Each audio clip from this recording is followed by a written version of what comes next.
Assalamualaikum warahmatullahi wabarakatuh. Kembali lagi di channel Nasihat Kehidupan Misteri. Pada video kali ini saya akan membahas tentang pernikahan gaib Soekarno.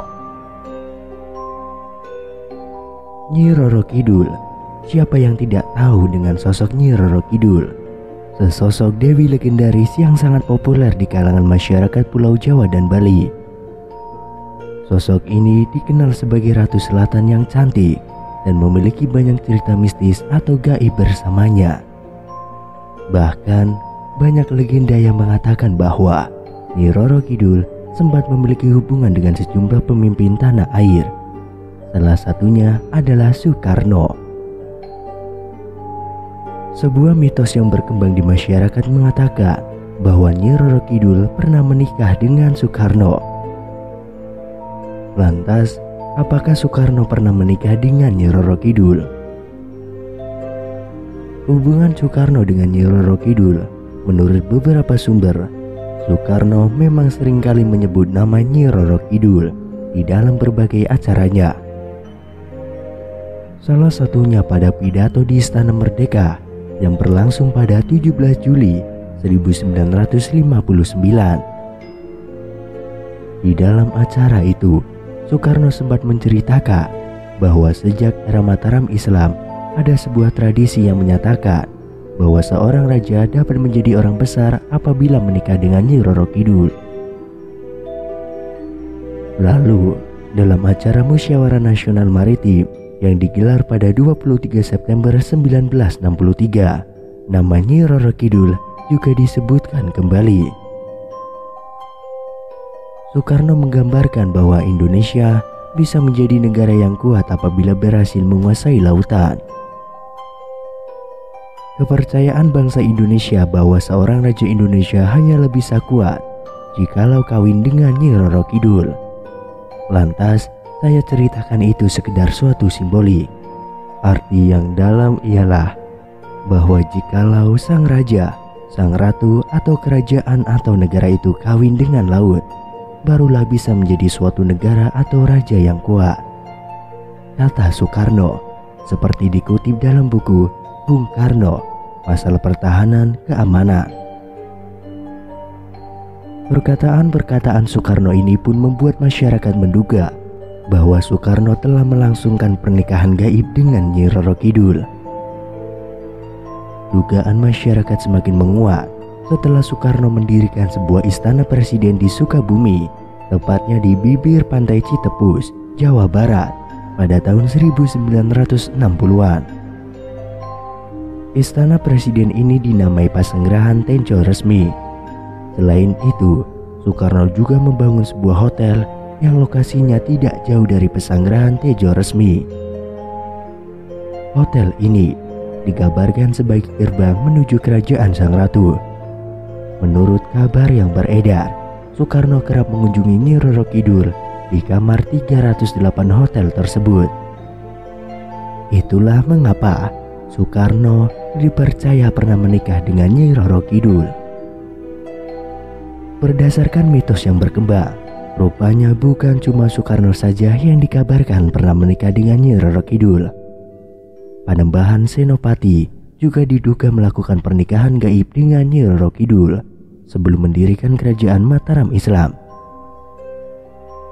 Kemudian tradisi ini pun berlanjut ke raja-raja turunan Mataram Islam seperti Sri Mangkunegara IX dan Sunan Pakubuwono ke-8.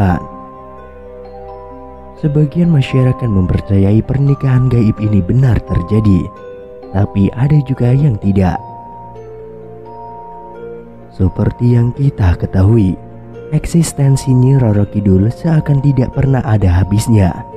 Mulai dari zaman kerajaan lalu hingga zaman yang sekarang ini, sosoknya masih tetap hidup dan melekat di tengah-tengah masyarakat. Hal itu tidak mengherankan memang, sebab Nyi Roro Kidul memiliki segudang kisah yang menarik untuk selalu diperbincangkan di kalangan khalayak yang tidak ada matinya. Betapa tidak, sosok Nyi Roro Kidul sampai saat ini masih menjadi bahan perdebatan, dari yang bergelar S3 hingga yang tidak punya gelar berdebat terhadap keberadaan sosok ratu cantik penguasa Laut Selatan ini.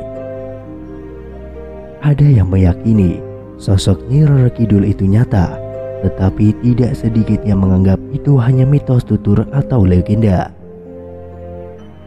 Sastrawan besar dan terkemuka di Indonesia, Pramoedya Anantatur, turut buka suara terkait hal tersebut. Ia mengatakan bahwa Nyi Roro Kidul adalah tokoh rekaan seniman kala itu.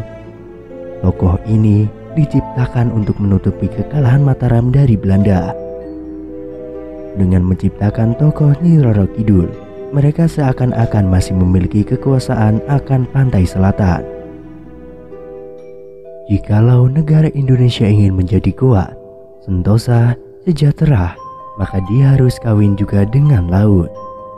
Bahwa bangsa Indonesia tidak bisa menjadi bangsa kuat, tidak bisa menjadi negara kuat, jika tidak bisa menguasai samudra, jikalau tidak kembali menjadi bangsa maritim, kata Soekarno.